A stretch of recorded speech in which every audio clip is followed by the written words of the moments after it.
کا بدلہ اسی کے بقدر برائی. یہ بھی آپشن آپ کے پاس ہے. کسی نے آپ کے ساتھ ظلم کیا, زیادتی کی, آپ ظالم سے بولیں بدلہ لیں, آپ اجازت دی. تبھی تو قرآن نے کہا کوئی کسی کو قتل کر دے, فَقَدْ جَعَلْنَا لِوَلِيِّهِ سُلْطَانًا فَلَا يُسْرِفْ فِي الْقَتْلِ.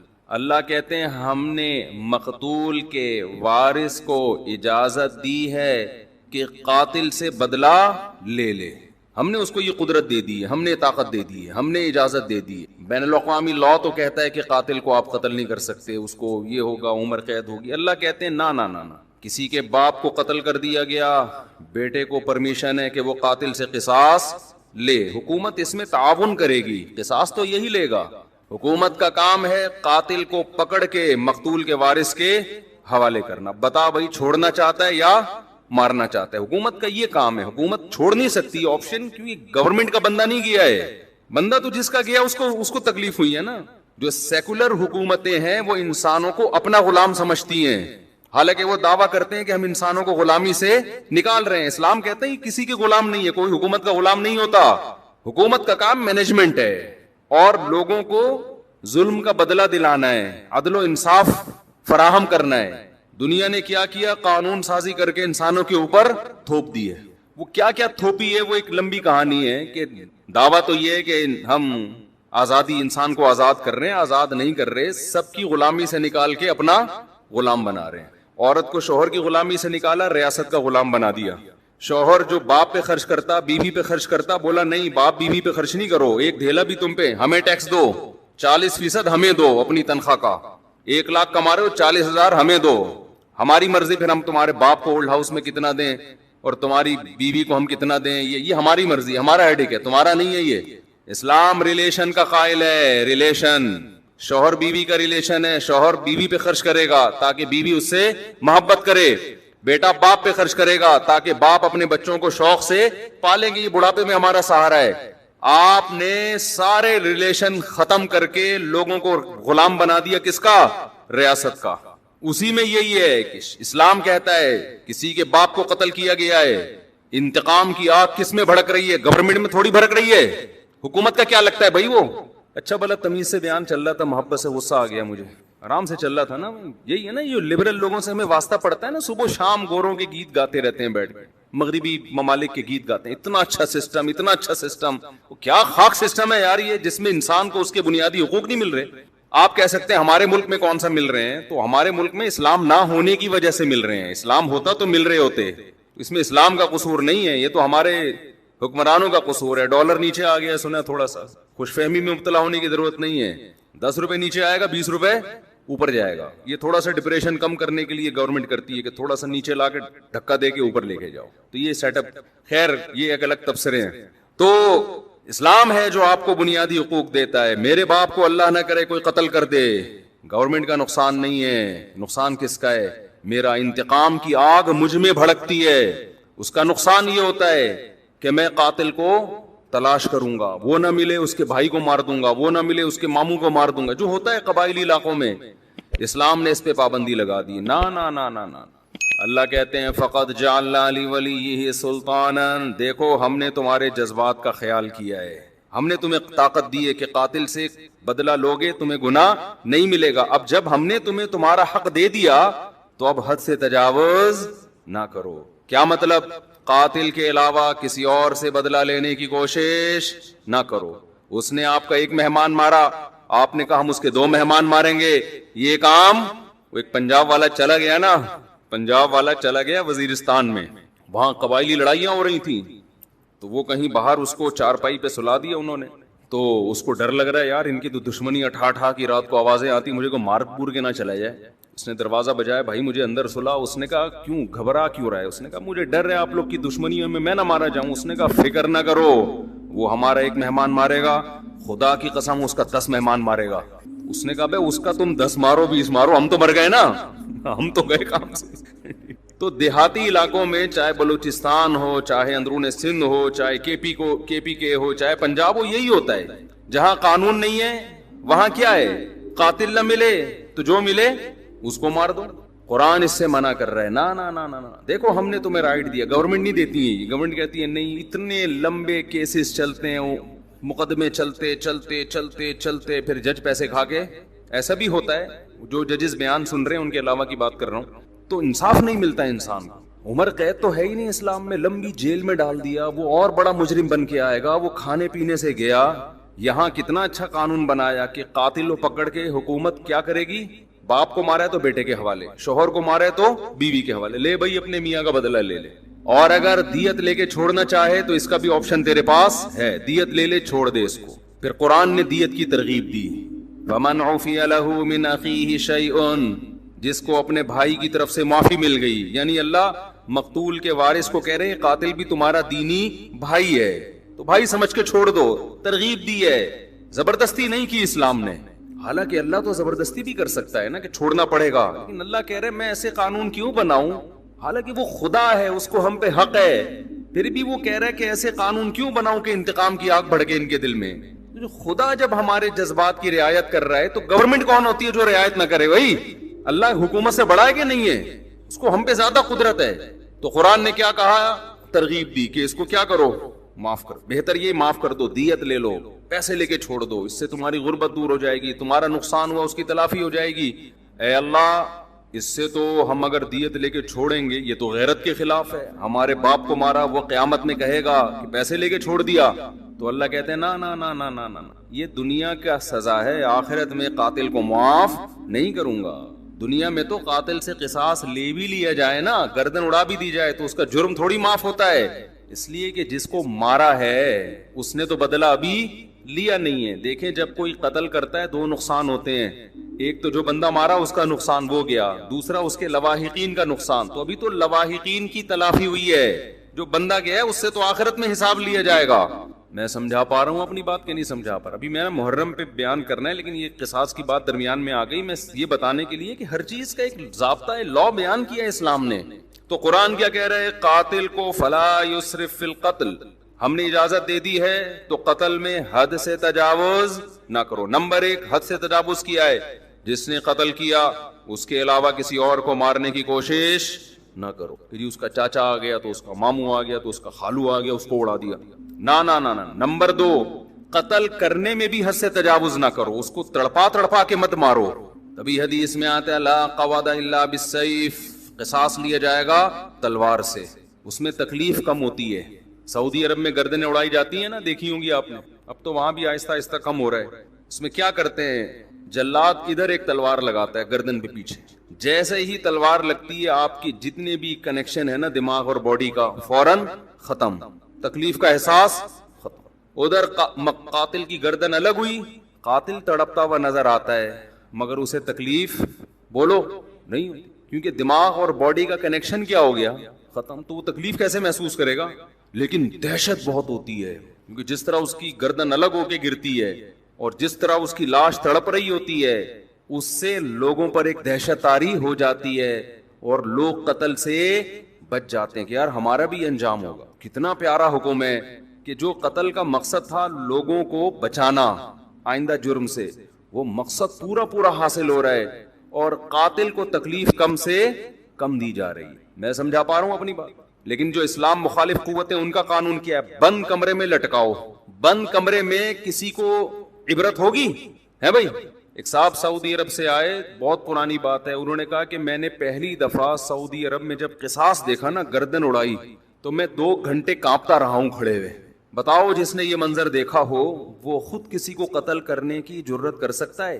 حالانکہ بلوچ تھے، وہ ہمارے دوست تھے اور بڑے مضبوط بلوچ تھے۔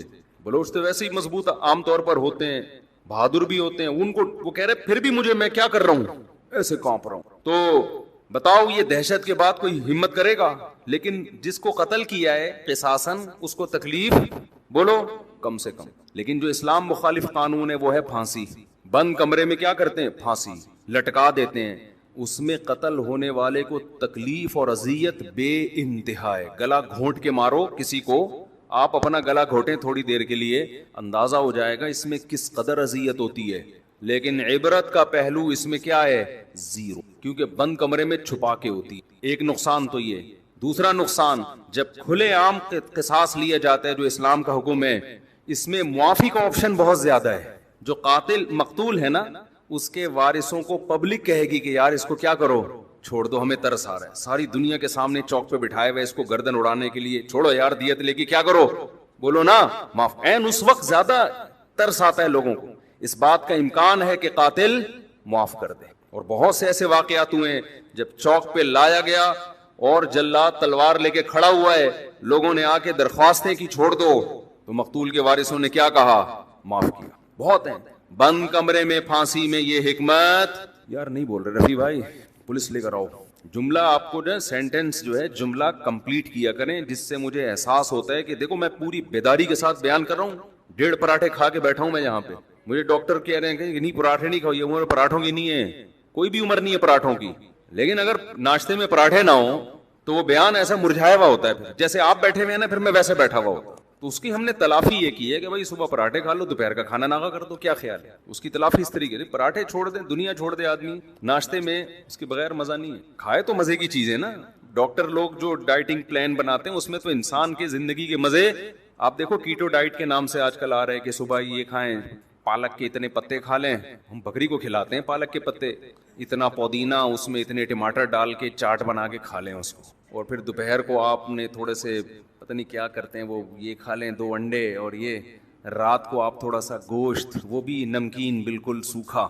اس سے آپ کی صحت بہت اچھی ہو جائے گی. تو کرنا کیا ہے بھائی ایسی صحت کے اچھے کر کے، کیا خیال، زندگی لمبی ہو جائے گی آپ کی. پتے کھا کے 90 سال جینے سے بہتر ہے گوشت کھا کے، انڈے کھا کے، پراٹھے کھا کے 50 سال میں یا 40 سال میں مر جائے آدمی. میں خود صحت کا قائل ہوں کہ انسان کو پھوڑنا پھاڑنا نہیں چاہیے، صحت کا بہت خیال کرنا چاہیے، کیونکہ جب بیمار ہوتا ہے تو اندازہ ہوتا ہے صحت کتنی بڑی نعمت ہے. لیکن اس کو اپنے اوپر مسلط کرنے کی بالکل بھی ضرورت نہیں ہے. جلدی سے ایک چھوٹی سی بات بتا کے بس آگے چلتا ہوں میں. صحت بنانا ہے، کم کھاؤ، محنت زیادہ کرو، بس یہ بڑا بہترین معتدل سا اصول ہے. کھاؤ کم. اب ہم نے صبح پراٹھے پھوڑے ہیں تو دوپہر چھاٹ، ٹھیک ہے نا. جب تک شدید بھوک نہیں لگے گی تو نہیں کھائیں گے. رات کو تو بہت ہی کم کھاؤ، کیونکہ سونا ہوتا ہے تو توند بھر کے سو گے تو پھٹو گے ایک دن دھماکے کے ساتھ. پھٹ رہے ہیں لوگ، یہ تو بہت سے دھماکے ہو رہے ہیں نا، بندہ کھا کے پھٹا ہوتا ہے. ہم سمجھتے ہیں گیس کا سلنڈر پھٹا ہے، تو وہ بندے جس طرح سے کھا رہے ہیں نا لوگ اسپیڈ میں. تو رات کہتے ہیں نا صبح کھاؤ بادشاہوں کی طرح، دوپہر کھاؤ، پتہ نہیں پورا ملفوظ بھول گیا میں، صبح کھاؤ ناشتہ بادشاہوں کی طرح کرو.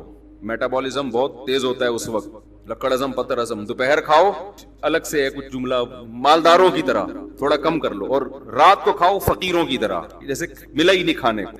ہمارے یہاں الٹا ہے، صبح ایک سلائس بریڈ میں نا ڈبو کے کھا رہے ہیں، بس ایک انڈا. دوپہر کو تھوڑا بڑھا دیا اور رات کو پھوڑتے ہیں، اس کو کھانا کہتے ہی نہیں، پھر سو جاتے ہیں. تو الٹا چل رہے ہیں. ماہرین کہتے ہیں نا کہ صبح زیادہ کھاؤ گے، پھر دوپہر کم اور رات کو اور کم، تو باڈی بھی ایسے ہو جائے گی. اور اگر الٹا چلایا نا صبح کم دوپہر زیادہ، تو باڈی بھی کیسی ہو جائے گی، اوپر سے چلنا شروع ہو گیا، ایسے پھولتے چلے جاؤ گے. خیر کہاں سے آواز چلی گئی. تو میں قصاص کی بات کر رہا تھا، یہ بات درمیان میں آ گئی، محرم پہ آؤں گا انشاءاللہ ابھی. تو عرض یہ کر رہا تھا کہ دیکھو کتنی حکمتیں ہیں نا اسلام کی، کوئی دین اسلام جیسا ہے نہیں، ہو نہیں سکتا. تو اس میں معافی کا بھی چانس زیادہ ہے کہ قاتل کو معاف کرنے کا آپشن اس میں زیادہ ہے. جب کھلے عام ہوگا تو انسان کا دل نرم ہو جاتا ہے، چل بھائی چھوڑ دیا میں نے. لوگ بھی اس کو ترغیب دیتے ہیں. تکلیف کم سے کم ہے جس سے قصاص لیا جا رہا ہے. اچھا ایک اور فائدہ کیا ہے، دنیا میں لا بنتے ہیں، قانون بنتے ہیں، بڑے بڑے ماہرین بحث کرتے ہیں کہ یار اگر ہم قاتل کو قتل کر دیں گے، پھانسی دے دیں گے، تو ایک بندہ تو مرا ہی ہے انسان، اس کے بدلے میں ایک اور کو ہم نے مار دیا، تو یہ کون سا کمال کر لیا. سمجھ میں آ رہی ہے بات؟ یعنی قتل کو روکنے کے لیے ایک اور بندے کو قتل کر دینا، یہ کون سا کمال ہے. دنیا میں جو لوگ بھی پھانسی کی سزا کے خلاف ہے نا، جو ہیومن رائٹس کی بات کرتے ہیں، وہ یہ دلیل دیتے ہیں کہ جرم کو روکنے کے لیے بندہ قتل ہونے سے بچاؤ، قتل ہونے سے بچا کے جرم سے روکو اس کو. سمجھ میں آ رہی بات؟ بھائی زید نے بکر کو قتل کیا، اب دنیا کے ماہرین کہتے ہیں بکر ایک انسان ہے نا، دنیا سے چلا گیا، مزید دنیا سے انسان نہ جائیں اس کے لیے انسان ہی کو ختم کر دینا، یہ کون سی لاجک ہے. تو زید کو ہم قتل نہیں کریں گے، پنشمنٹ ہوگی، سزا ہوگی تاکہ وہ قتل سے بچ جائے، ورنہ بندہ مارنے کے لیے بندہ ہی مار دینا، یہ ایسے جیسے غربت ختم کرنے کے لیے غریبوں کو ختم کر دینا. غربت ختم کرنے کا ایک طریقہ سارے غریبوں کو کنٹینر بند کر کے بم سے اڑا دو، غربت کیا ہو جائے گی، ختم. تو وہ یہ دلیل دیتے ہیں کہ یار انسانیت کو قتل سے روکنے کے لیے کہ انسان ہی کو قتل کر دینا, کیونکہ زید نے بکر کو مارا, غلط کیا, تو زید بھی تو بکر جیسا ہے نا, جتنا قیمتی بکر کا خون اتنا ہی قیمتی زید کا خون, تو اس کو قتل نہیں ہونے دیں گے ہم. یہ انسانوں کی لاجک ہے جو خدا کے قانون کے مقابلے میں اس کی کوئی حیثیت نہیں. قرآن نے اس لاجک کا جواب دیا ہے. یہ پہلے بھی لوگ تھے اس طرح کی باتیں کرتے تھے. قرآن نے کہا وَلَكُمْ فِي الْقِصَاصِ حَيَاتٌ يَا أُولِي الْأَلْبَابِ, اے عقل مندو, وہ لوگ جن کی عقل صحیح کام کرتی ہے, سنو, ہم جو کہہ رہے ہیں کہ قاتل کو قتل کر دو, تو اس قتل میں انسانیت کا قتل نہیں ہے, انسانیت کی بقا ہے. ایک مارو گے کروڑوں بچیں گے, اور اگر ان کو جیل میں ڈال ڈال کے چھوڑتے رہو گے نا تو قتل دنیا میں ختم ہونے کے بجائے بڑھے گا. اور یہ جو تمہاری لاجک ہے کہ بکر کا خون جتنا قیمتی تھا زید بھی اتنا ہی قیمتی ہے, اس لاجک کا جواب یہ کہ بڑے نقصان سے بچنے کے لیے چھوٹا نقصان برداشت کیا جاتا ہے. زید کا خون قیمتی ہے مگر اتنا نہیں جتنا معصوم لوگوں کا خون قیمتی ہے. ان معصوموں کے خون کی زیادہ قیمت ہے, قاتل کے خون کی اللہ کی نظر میں قیمت نہیں ہے. سمجھ میں آ رہا ہے کہ نہیں آ رہا؟ اس بے قیمت خون کو بہانے سے قیمتی خونوں کی حفاظت ہو جائے گی. تو اللہ نے ایک نظام بنایا ہے, جو میں اصل بات عرض کر رہا تھا. اب کیا ہے, میں اصل موضوع کی طرف آتا ہوں دوبارہ.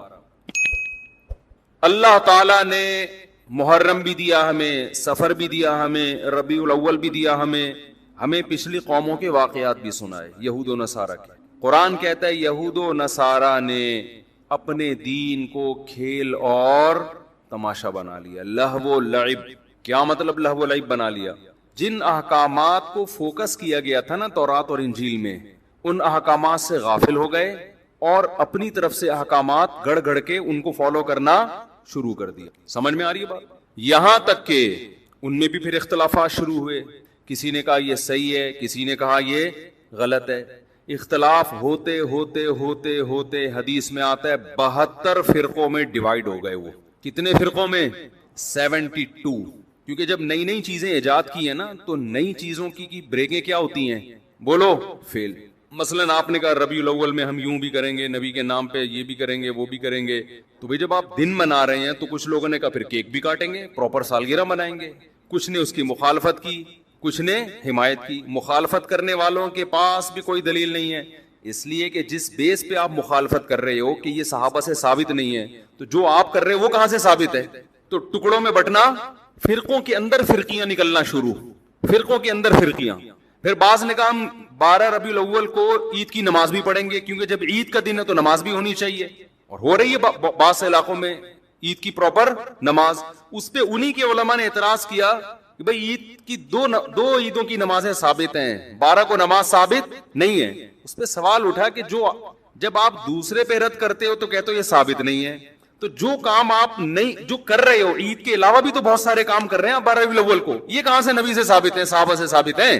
نہیں, یہی بات میرا خیال ہے. جب آدمی کی بیس مضبوط نہیں ہوتی نا تو وہ فرقوں میں اور تفرقے میں بٹتا چلا جاتا ہے. وہ فرقے سے فرقیاں, فرقیوں کی پھر ذیلی فرقیاں, وہ ہوتے ہوتے اتنا کچومڑ بن جاتا ہے کہ سمجھ میں نہیں آتا کہ میں اس کو فالو کروں یا اس کو فالو کروں. میں سمجھا پا رہا ہوں اپنی بات؟ تو نبی نے فرمایا بنی اسرائیل 72 میں, میری امت 73 فرقوں میں تقسیم ہوگی. لے بھائی اب آپ تو ہو گئے نا کنفیوز, کیا خیال ہے؟ ارے وہ 72 میں ڈیوائیڈ ہوئے, ہم کتنوں میں ڈیوائیڈ ہوں گے؟ 73. اب آپ بتاؤ اگر نبی صرف اتنی بات بتاتے, آگے نہ ہوتا, تو ہم تو پاگل ہو جاتے کہ نہیں ہو جاتے؟ مجھے لگ رہا ہے آپ نہ پاگل ہوں گے نہ عقل مند ہوں گے. پاگل ہو جاتے ہیں نا کہ یار ہم تو اتنے کنفیوز ہو جائیں گے, کون سا, لوگ مجھ سے آ کے کہتے ہیں سمجھ میں نہیں آتا کون سا مولانا درست ہے, گرین چینل صحیح ہے کہ وائٹ چینل صحیح ہے کہ بلیک چینل صحیح ہے, کالے کپڑے پہنے کہ سفید کپڑے پہنے کہ پیلی چپل پہنے کہ نیلی چپل پہنے, چپلوں میں, کرتوں میں, ٹوپیوں میں, بغیر ٹوپی والے. پنجاب میں ایسی مسجد بھی ہے, میں پنجاب گیا ہوا تھا تو مسجد میں 2 جماعتیں ہو رہی تھی, ٹوپی والوں کی الگ اور بغیر ٹوپی والوں کی الگ. ایک فرقہ ہے وہ کہتا ٹوپی نہیں پہنو, وہ کبھی بھی ٹوپی نہیں پہنتے. ایک ٹوپی والوں کی الگ ہو رہی تھی اور بغیر ٹوپی والوں کی الگ ہو رہی تھی. تو فرقے در فرقیاں, یہ فرقیاں لفظ میں نے خود نکالا ہے, فرقی یہ ہے نہیں عربی میں, یہ اردو میں یہی اچھا لگ رہا ہے. جیسے مولانا ہوتے ہیں نا, ہمارے سر میں مولانا کا مطلب مولانا,